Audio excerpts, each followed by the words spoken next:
자가라는 성경 요절 중에 하나입니다. 예수님께서 이제 잡히시기 전날 밤 마지막 산에 기도하러 가셨습니다.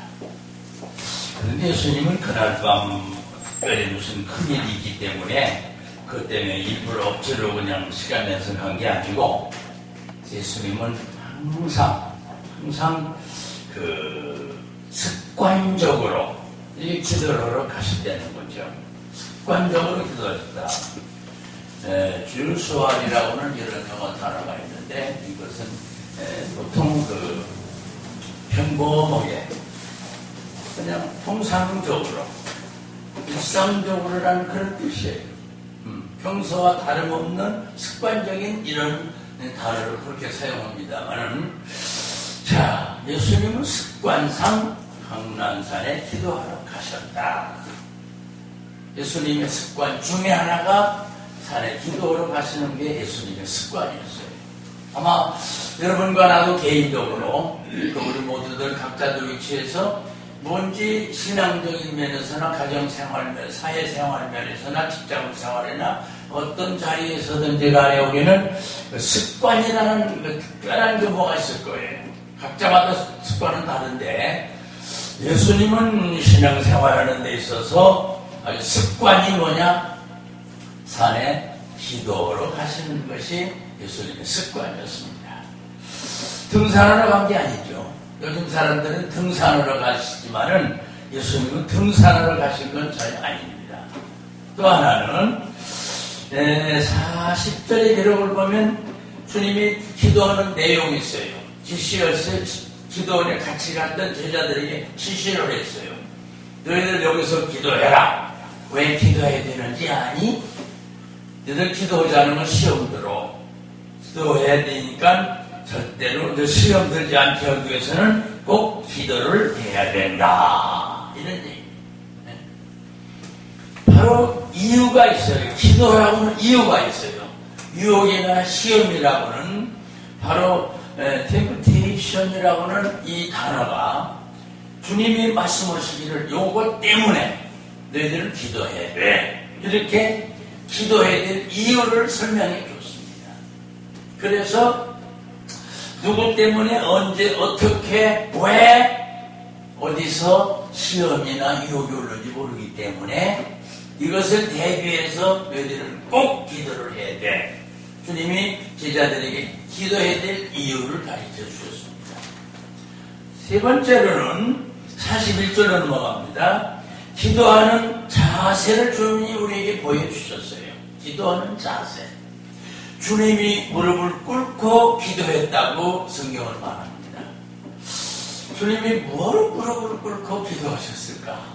편안하게 산기도 갔으니까 밤에 많은 사람도 없고 말이죠. 두 다리 좀 쭉 펴고서 기도하시지 않고 그냥 편안하게 책상다리에 오면서 기도하시지 않고 무릎을 꿇고 기도했다는 겁니다.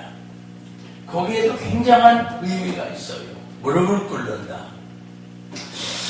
어르신들 앞에서 예절을 차리고 겸손할 때 무릎을 꿇잖아요. 또 무릎을 언제 꿇느냐? 잘못을 저지르고 용서를 받아야 될 때. 아이고 죄송합니다. 제가 잘못했습니다. 이럴 때 뻗고 서서 하거나 책상다리에 앉아서 하는 게 아니라 무릎을 꿇고 겸손하고 뉘우치고 반성하는 자세와 태도가 바로 무릎을 꿇는 겁니다. 그리고 또 하나는 예수님께서 기도할 때 그냥 기도는요 서서 할 수도 있고 엎드려서 할 수 있고 들어누워서도 할 수 있고요 앉아서 할 수도 있고요 기도는 다양하게 할 수 있어요. 그런데 아주 기도하는 크리스찬들의 간절한 모습으로 기도할 때 간절한 마음으로 기도할 때 애절한 아주 심정을 가지고 기도할 때 그때 무릎을 꿇는 거죠. 예수님이 바로 우리에게 무릎을 꿇고 기도할 걸 보여주셨어요. 그리고 또 한 가지는 이 무릎을 꿇을 때가 언제냐? 싸움먹거나 다퉜거나 전쟁이 났거나 어떤 경우에든지 간에 패배했을 때 항복을 할 때 무릎을 다 꿇고 나는 좋습니다. 항복합니다. 우리는 이제 전쟁을 포기하겠습니다. 이럴 때 무릎을 꿇는 거거든요. 한마디로 무릎을 꿇는다는 것은 여러 가지 모양도 있지만 여러 가지 뜻도 있다 그 말입니다. 그래서 오늘 예수님께서는 사랑하는 제자들 앞에서 무릎을 꿇고 산에서 기도한 모습을 오늘 성경에서 발견하게 됩니다. 그리고 또 42절로 넘어갑니다. 42절로 십자가 지는 사망을, 즉 이 잔을 옮겨주세요. 지금 십자가를 져야 되거든요. 이제 곧 십자가 못 박혀를 가셔야 돼요. 그런데 주님이 그 마지막 죽음으로 따지면 몇 시간 몇 분 안 펴놓고서 기도를 했는데 이 잔을 옮겨주십시오. 이 잔을 좀 치워주십시오. 이 짐을, 이 십자가를 내가 지지 않게 해주십시오. 이런 예수님의 기도였어요. 이것이 얼마나 안타까운 얘기입니까? 아니, 하나님께서 너 십자가를 져야 돼! 내린 명령인데도 불구하고 예수님께서 이 잔을 좀 거두어 주십시오! 이것이 예수님의 기도였어요.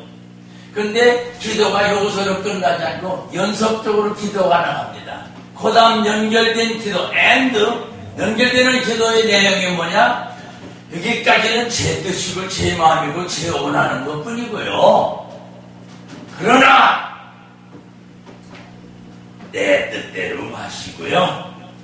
아버님의 뜻대로 하세요 하는 얘기예요.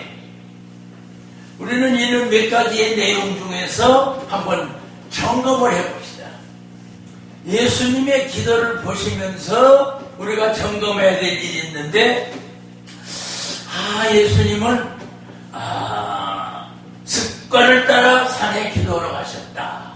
성전이나 집에서나 골방이나 다락방이나 어떤 제자들의 집에 가서 기도해도 되지 않겠어요? 그런데 감람산이라고는 그 올리브산, 거기에 가서 기도를 하셨다. 여러분, 1년에 저도 이 설교하기 전에 부끄럽다기보다는 그렇게 못하고 있긴 합니다만은 옛날에는 목회하면서 교인들도 많이 따라봤고요. 산에 꼭 일주일에 한 번씩 기도했는데 언제 기도했느냐? 정기적인 산기도, 토요일날 산기도 같습니다. 내일 주일이기 때문에 오늘 토요일날 우리 교회는 그때 개척할 때 했으니까 청년들이 많았기 때문에 청년들도 회사 갔다 와가지고 바로 교회 와서 가방 놔두고 그러고서 자부동 하나 들고서 우리 있는 교회 지역에서는 저 중국도 마차산 거일 뒷산에 기도하는 굴도 있었고요. 거기 기도원도 하나 있었고요. 거기 절간도 있고요. 거기 토요일 다 기도 갔어요. 가가지고 밤에 바로 땀 흘려가며 기도했던 모습을 지금도 잊을 수가 없고요. 그때 같이 기도했던 사람들은 지금 몇십 년이 지난 이후에도 그 사람들을 위해서 지금까지도 저는 기도를 끊지 않고 있습니다. 아마 그들은 나를 위해서 기도하고 있는지는 모르지만은 나는 그들의 이제 제자니까 그들을 위해서 지금까지도 오늘 아침에도 기도하면서 그들의 이름을 불러가며 기도했어요.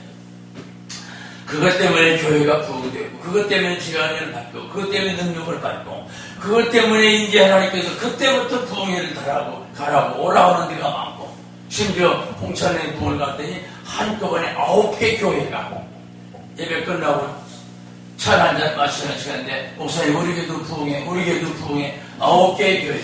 그래서 그 직설에서 9명한테 전부 거절을 했어요. 아니라고. 나는 교회하기도 바쁘고 나는 부흥사도 아니고 이 교회는 내가 아는 친구가 자기 이제 부임 온 지 얼마 안 되니까 오자마자 좀 한번 부흥회 하려니까 한번 해주세요. 그래서 내가 온 거지 내 부흥회 다니는 사람 아니라고 딱 잘라버렸어요.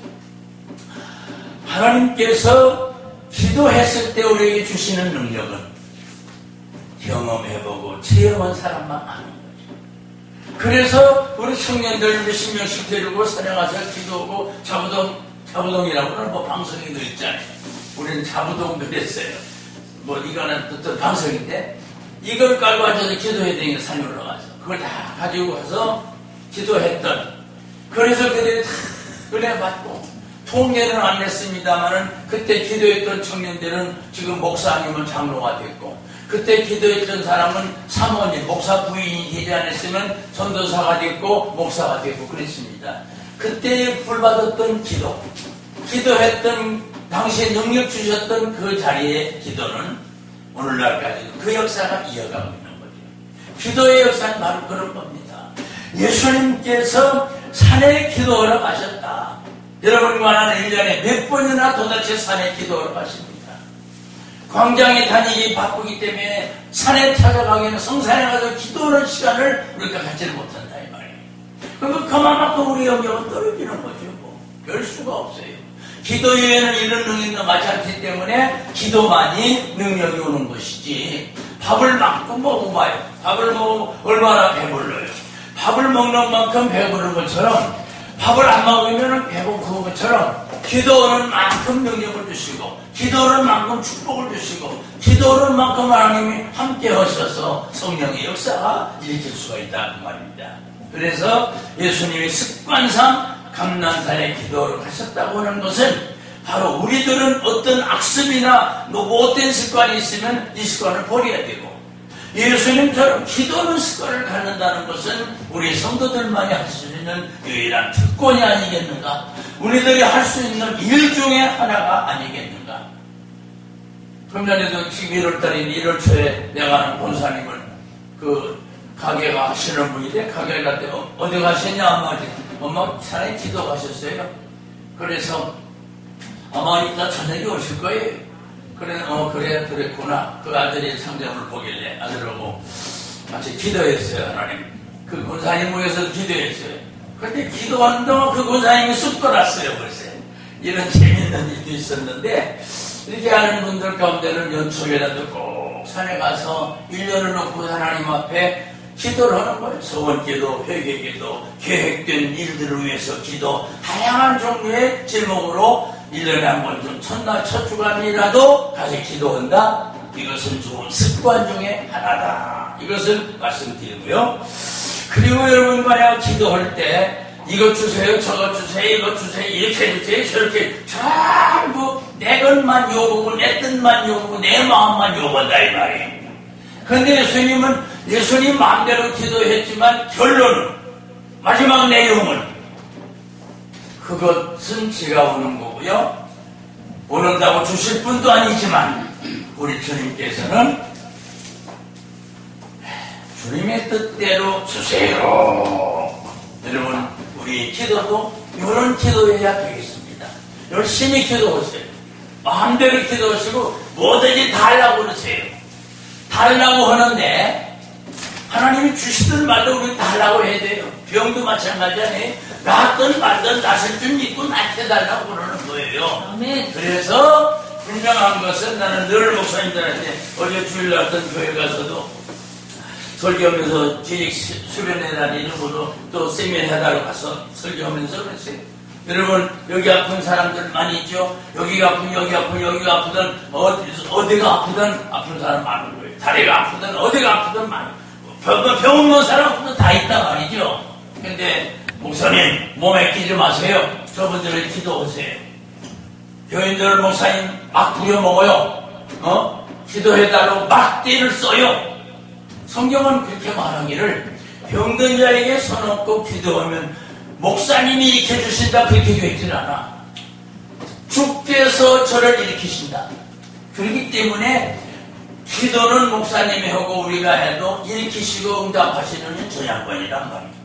그러니까 응답이 오면 말든 응답 달라고 기도하는 것이고, 분명한 건 병이 낫든 말든 우리는 낫게 해달라고 하는 것이고, 낫게 해주시는가 저 양반이고, 안 나섰어도 내가 의사가니까 내가 무슨 책임질 일도 아니고. 그래서 우리는 이 기도라는 것은 말이죠, 오늘 예수님은 시험에 들지 않도록 기도하라. 주기도문에도 나와 있지 않습니까? 그러니까 이것은 굉장히 중요한 기도 내용 중에 하나다. 이런 기도 내용 꼭 들어가야 된다. 그리고 내가 이것 주세요 저것 주세요 안만 떠들어도 실컷 해라. 예수님처럼 이거 잘 옮겨주세요. 나 십자가 안 지게, 나 죽지 않게 해주세요. 그게 예수님의 기도인데 우리들도 마찬가지다 이 말이에요. 그러나 그 다음 예수님의 기도를 받아야 되려니까 그 다음 기도의 내용이 뭐냐면 아버지 지금까지 내 걸 요구한 거고요. 내 마음을 얘기한 거고요. 내 뜻을 얘기한 거고요. 그러나 그게 붙어요. 그러나 아버님의 뜻대로 하시옵소서. 이 단어가 이 내용이 이 말씀이 얼마나 소중한 기도의 내용이냐 이 말이에요. 그동안 우리들 놔주세요, 내껴주세요, 내가 오는데, 내가 바라는데, 내가 구하는데 이렇게 했지만 그 뒤에다가 플러스 내 온대로 마시고 아버님의 온대로 되소서. 이것이 기도 안에 들어가야 될 문구 중에 하나고 제목 중에 하나이기 때문에 우리는 무턱대고 달라고만 하는 것을 끝내지 말고 그 다음에 요것까지 집어넣어서 기도를 해야 되겠다. 이것을 신학적으로 아주 성경적으로 설교학적으로 여러분에게 말씀을 드리고요. 자, 기도를 주님이 얼마만큼 하신지 아세요? 그때 나하고 기도원에 같이 갔었지? 그때 예수님 기도할 때 우리 옆에 있었잖아요. 자, 웃자고 얘기지. 웃으니까 된 거야. 예수님이 기도할 때 내 목소리처럼 쩌렁쩌렁 울리는 기도도 아니었어요. 주님의 기도가 조용한 기도였다 할지라도요, 예수님의 그 기도를 말이죠. 얼마나 땀을 막 철철 소리 들었다는 건데, 철철 땀을 흘리는 거예요. 이 성경 말하기를. 그런데 그 기도가 땀으로 물만 쭈르륵 내리는 게 아니라, 아유, 정말 땀 나고 말고요. 한 번은 1,000몇백 명만 숙여드는 적도 있었는데요. 먼저 제일교회인가 거기 갔다가 안 숙여도 해달라고 그래서 그냥 또 젊으니까 힘이 있으니까 그걸 겁도 없이 했지 않습니까? 1,500명 기도하는데 얼마나 땀이나 그냥 턱 한번 찍어 넘어가는 게 아니기 때문에. 그래서 한번 기도하면은 정말 땀 나고 말고요. 땀 나고 말고요. 근데 예수님도 이렇게 기도를 하셨는데 그 결과가 뭐였냐면 힘쓰고 애써서 더욱 간절히 기도하라. 여러분, 힘쓴 기도, 간절한 기도, 더욱 애쓰는 기도. 애쓰셨지, 힘쓰셨지, 더욱 간절히 기도했지. 이 단어가 몇 개가 들어가 있습니까? 여기서야말로 우리끼리 말로 진짜 배기 기도 아닙니까? 이게 진짜 배기 기도 아닙니까? 기도다 말고 핸드폰만은 내가 가만히 있어, 나 기도 끝나고 전화할게. 이게 기도입니다. 아야, 기도할 때는 누가 전화 와도 받을 수 없을 만큼 기도에 집중해야 되니까 핸드폰 아야 꺼놓든지 제외놓든지 딴 데다 넣든지. 지금도 기도 설교 시간에 전화 올까봐 저도 저 가방에다 집어넣어놨어요. 기도를 해도 이러한 간절한 기도, 기도를 해도 이런 힘쓰는 기도, 기도를 해도 이런 애쓰는 기도, 이러한 기도를 해야지. 하는 중 마는 중 주엉은 부엉 자다가 졸다가 이런 식이라면 그 기도를 주님이 들으실 수가 있겠는가. 오늘 예수님 우리에게 이런 기도를 보여주신 거예요. 예수님이 땅에 엎드려 떨어지는 기도할 때 떨어지는 그 기도의 핏방울같이 되었더라. 땀이 핏방울같이 되었더라. 뭘 의미하겠어요? 정말 예수님 피를 흘렸겠어요? 어떤 데 기도하다 보면 설교하다 보면 입에서 피도 나오긴 합니다. 어떤 년은 네 목소리가 왜 그러냐 그랬는데 왜 그랬겠어요? 기도를 얼마나 했겠으며.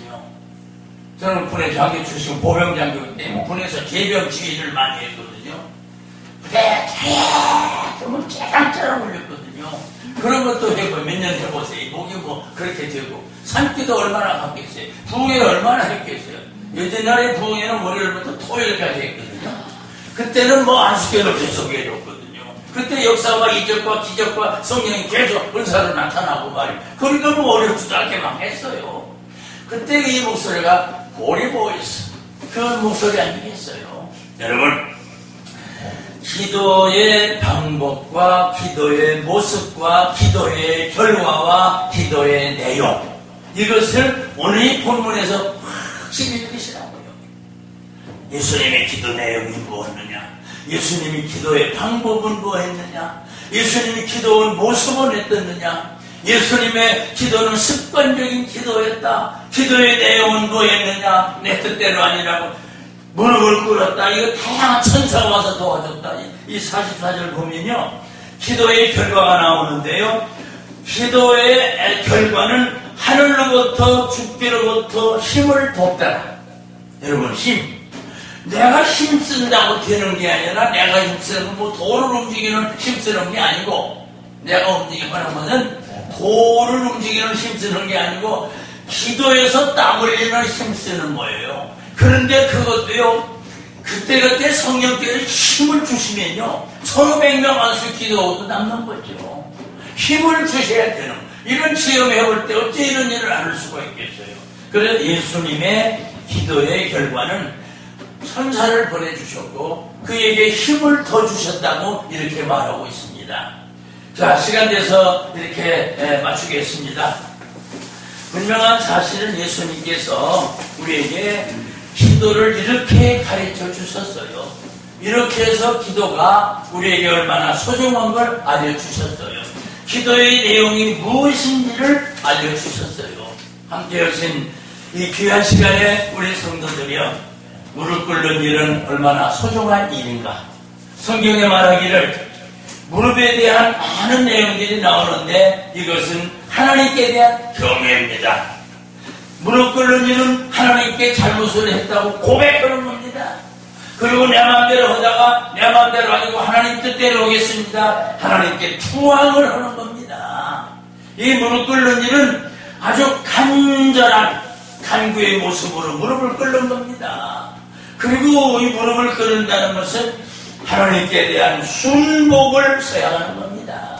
그래서 무릎 꿇는 기도 100개가 안 된다 그런 뜻도 아니고, 여러분, 나는 편안하게 책상다리 해도 되고 편안하게 두 다리를 뻗어도 되고, 아니 그 다리가 아픈 분들 있잖아요. 뭐 인공 관절 넣은 사람도 있고, 그런 사람한테 못 꿇으라면 되겠어요? 다리 정말 부러지죠. 관절 수술보다 없어져 버리죠. 그런 분들 다리 쭉 뻗어도 괜찮아요. 분명한 건 오늘 주님께서 우리에게 무릎의 힘을 의미하고 무릎의 뜻이 무엇인지를 가르쳐주고 있는 거예요.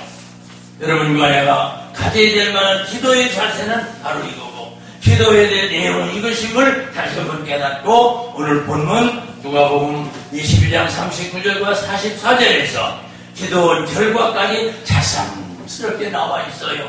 그러니까 예수님께서 이렇게 기도를 가르쳐 주셔서 그랬는지요, 천국 갈 때는 무릎으로 가지 기차 타고 비행기 타고 가는 거 아닙니다. 천국은 무릎 꿇고 가는 거다. 무릎이 천국 가는 통로라는 걸 기억하시고, 뭐 비행기나 자가용 타고 가는 게 아니에요. 무릎 저기 천국은 무릎 천국을 간다. 이런 의미를 되새겨 주시길 바라고요. 예수 선생님, 그 선생님이 제자들에게 이렇게 무릎 꿇는 것을 가르쳐 줬어요. 그리고 이 기도를 할 때 무릎 꿇는 사람들을 내가 몇 개 조사해봤는데요, 사도행전 7장에 보니까 스데반 집사님이 무릎을 꿇었더라고요. 적는 사람도 있기 때문에 이 말씀 드리는 거예요. 스데반 집사님이 사도행전 7장 60절에 보면은 죽을 순간까지도 돌무더기에 쓰여서도 주님처럼 내 영을 받으세요 하면서 무릎을 꿇었던 스데반의 기도의 모습. 이게 바로 예수님의 기도의 모습이에요. 또 하나는 예수님이 그렇게 가르쳐 줬기 때문에 그런데, 스데반은 집사님이었잖아요. 자, 집사님도 무릎을 꿇었고, 그 현장에 그 스데반 현장에 누가 있었냐면 사울이가 있었어요. 사울이가 나중에는 바울이 됐지만은 이 바울이의 기도도 사도행전 20장 36절과 21장 5절과 에베소서 3장의 기록을 보면 바울 사도가 무릎을 꿇은 내용들을 성경에서 찾아볼 수가 있어요. 그래서 이 사도였던 바울이도 무릎을 꿇고 기도했다. 또 그다음에는 베드로가 누구였어? 예수님의 제자과 동시에 그가 장로님이 됐거든요. 성경에 장로님이 됐잖아요. 회사행전 9장 40절에 보면 베드로 장로님이 무릎을 꿇고 기도했다는 말입니다. 자, 시간이 나서 끝낼게요. 베드로 장로님, 바울 사도, 사도도 장로님도 집사님도 제자들도 많은 사람들이 다 무릎을 꿇고 기도했어요. 무릎의 자세를 기억해 주시길 바라고 무릎 꿇는 의미가 무엇인지를 여러분 깨달으시길 바라고요. 구약 성경에도요. 다니엘도 무릎을 꿇었죠. 다니엘서 6장에 보세요. 에스라가 아주 훌륭한 학사님이었고 서기관이었어요. 율법학자였어요. 이분도 무릎을 꿇고 기도했던 거 바로 에스라 9장 5절에 딱 나와 있어요. 그리고 엘리야가 850대 1 대결에 갈멜산상에서 기도할 때 그때 무릎을 꿇고 기도했어요. 그 다음에 솔로몬이가 누굽니까? 왕 아닙니까? 솔로몬 왕도 무릎을 꿇고 기도한 것이 열왕기상 8장에 나오잖아요. 그러니까 구약 성경에도 다니엘이는 총리였고요, 에스라는 학사였고요, 엘리야는 선지자였고요, 솔로몬이는 왕이었어요. 이런 분들이 다 무릎을 꿇고 기도했어요. 여러분, 이 시대에 우리는 무릎을 꿇어야 되겠습니다. 나를 위해서도 무릎을 꿇어야 되지만, 나의 가족을 위해서도 무릎을 꿇어야 되겠지만, 내 섬기는 교회에 위해서도 무릎을 꿇어야 되겠지만, 내가 다니는 직장을 위해서도 무릎을 꿇어야 되겠지만, 내가 사는 대한민국을 위해서도 무릎을 꿇을 수만 있다면, 하나님 우리에게 기도의 힘을 주시고, 하나님 우리에게 성령의 불을 내려주시고, 하나님 우리에게 능력을 주셔서 기도할 만큼 하나님 우리에게 베푸실 것을 믿고, 사랑하는 예수님이 우리에게 이 본을 보여주셨기 때문에 우리도 이 본을 따라서 겸손하게 주님 앞에 무릎 꿇어 항상 엎드릴 줄 아는 여러분과 저에게를 주의 이름으로 축원합니다. 은혜와 사랑